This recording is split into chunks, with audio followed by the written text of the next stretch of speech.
What's going on, ladies and gentlemen? Welcome back to another video by yours truly. We got the second half of 2.6 revealed, and it seems that I was right about the methodical approach they took in this trailer right here, which we'll go over it. I remember when Kudo Fest released this, I did my react. It's up on the YouTube channel for anybody who wants to go back and watch it. But I remember when it showed off Qiuyuan right here, and then from this scene went into Galbrina, I was like, I remember verbally saying, oh, maybe they're hinting at those are going to be the next two characters that are going to release. Turns out that's 100% true. And now it's something I'm going to be on the lookout for in future trailers that get revealed. When they show these, like, it's actually methodical when they do things like this, because the whole trailer, like, we were like looking at freaking, you know, what they were doing, showing off older characters and stuff that we already seen and own. And then out of the blue, it just went straight into this guy. And then right after him, it went straight into Galbrina. I was like, okay, that can't be a coincidence, right? So I'm just throwing that out there just so you know, in the future, we can kind of guess at who's going to get revealed in the next two patches just off of trailer little like Easter eggs like that. Now, that said, Qiuyuan is a guy that I valued higher than I valued Galbrina. In fact, I want to go back and show you guys my original ranking list, because I think that's it's like appropriate to bring that up now. I think it's kind of entertaining. Okay, for some reason Twitter is just being ridiculous right now, so I had to like literally do the most roundabout way from my phone onto the Discord. This was a tweet I put out when they very first revealed all 6 characters, and I disagree with some of the rankings now, right? I got top right as Yuno as last place. In terms of who I wanted the most, last place was Yuno. 100% changed that now. Yuno is more like I would say she's number 4 now. I had Qiuyuan, which is Galbrina, as second to last place. She's in my top 3 now. I had Frolova in number 2. She's in last place now.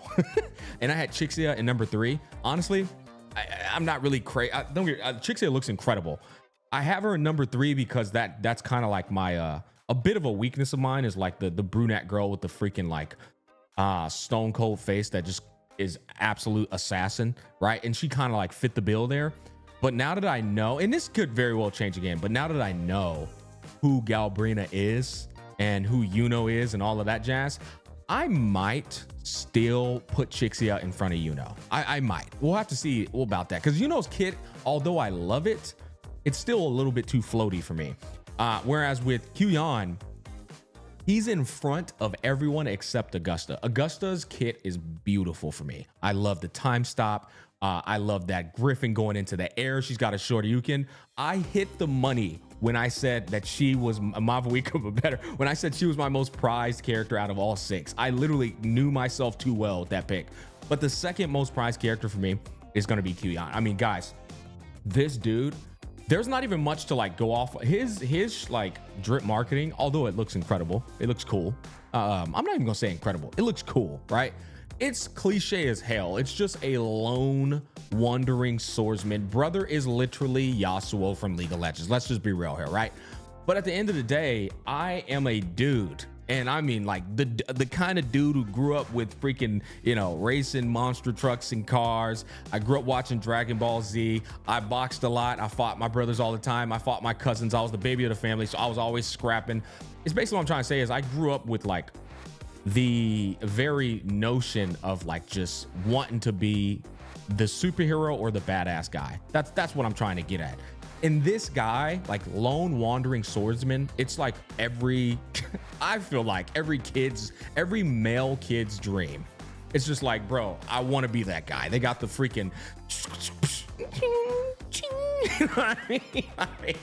This dude's so what I'm trying to say is, no matter how many times you show me this type of trope inside of a video game, I'm gonna fall for it 10 times out of 10 times. I want to see a motherfucker EI sheath, slice a head off, and nobody really realizes what happened until it's like too late. And he fits that bill. Now, there's a couple of things I want to see from this dude.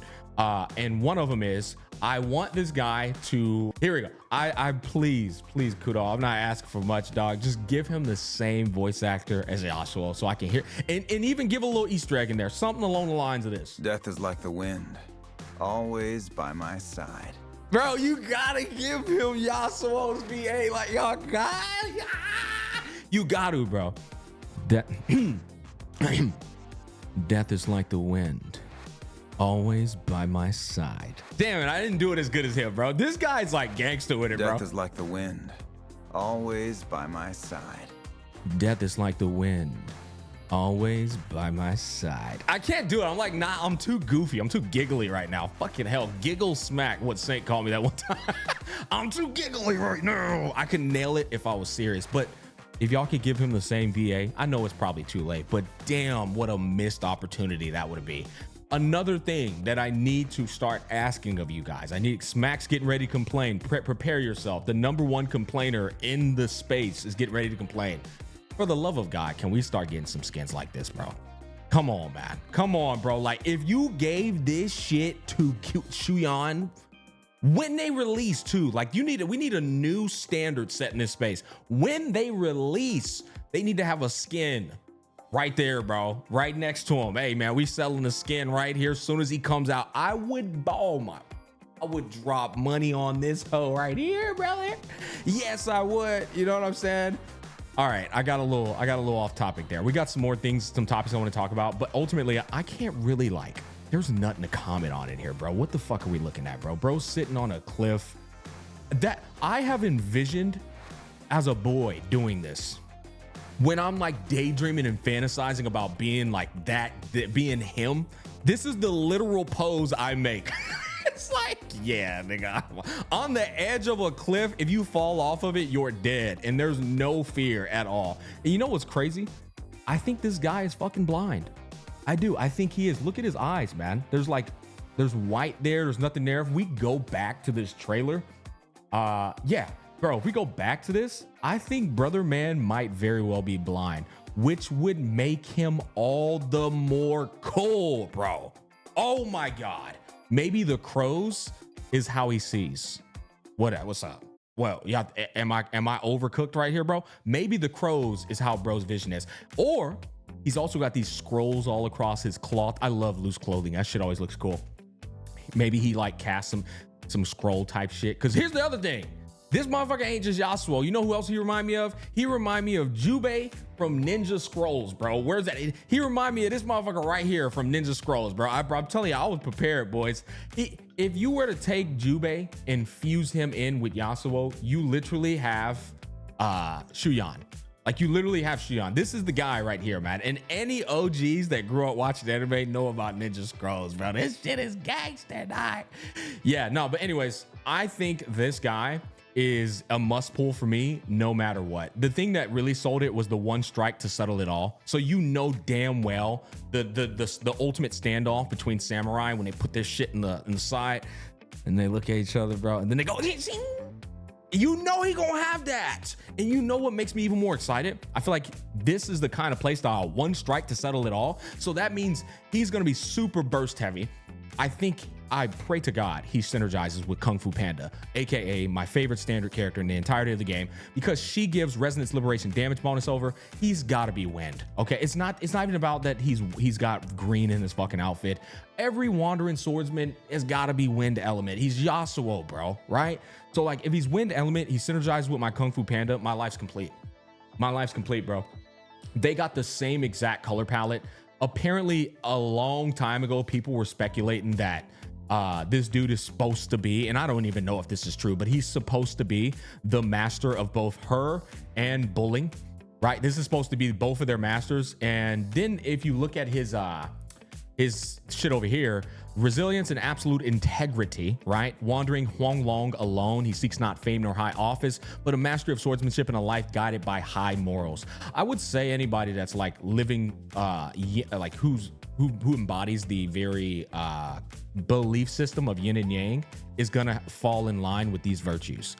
And so like, it just makes sense for this guy to fucking like synergize with Kung Fu Panda. And y'all know how crazy I was, bro. Y'all know how crazy I was when Kung Fu Panda came out, and she's been washed since, bro. It's kind of sad, but it would just make me happy, dog. All right, let me cope a little harder. Also, we might be getting a new 4-star with him. I mean, let's face it, boys, that's a 4-star design. She's been very present in the story, and we're fucking starving. All right, we're starving like a pack of wolves for some 4-stars in this game. So maybe we get bullying in addition to him. But I mean, I'm not sure about that one. Also, yep, if you heard that correctly, he travels Huanglong alone, and this is the exact same Sentinel as Chang Li's Sentinel. Everybody from Huanglong has this exact same thing. Remember, guys, every time you see a new drip, one of the most exciting things to look out for is if they have a new Sentinel design. He has the exact same design as the people from Huanglong, so that means he originates from there, and he's probably from the goddamn mountains. I mean, if you look up here, Bulling did say that she was from the mountains. Yeah, he's probably from the mountains. Bulling's probably his pupil, as well as Kung Fu Panda, which kind of sets up a pretty exciting story, if you ask me. That's pretty much it. The other thing I'll comment on is this shit up here. All right. Okay, there's two things to comment on. He's probably an alcoholic like me.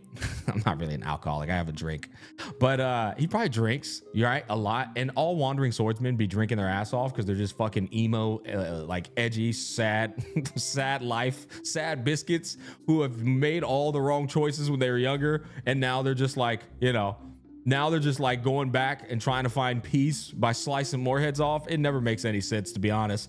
But other than that, another thing that I find interesting is like you never see the guy's sword. So once again, he might be able to manifest it from these scrolls. You never see this fucking dude's sword, like ever. There's no way this thing here is a sword. If it is, that's gonna be one slick ass sword, bro. I'm not gonna cap. All right, I think I yapped y'all off a lot, and honestly, I think I could have yapped even further. But y'all get my point, man. At the end of the day, bro, I'm a simple man, boys. You show me a lone wandering swordsman, and I will show you my motherfucking wallet.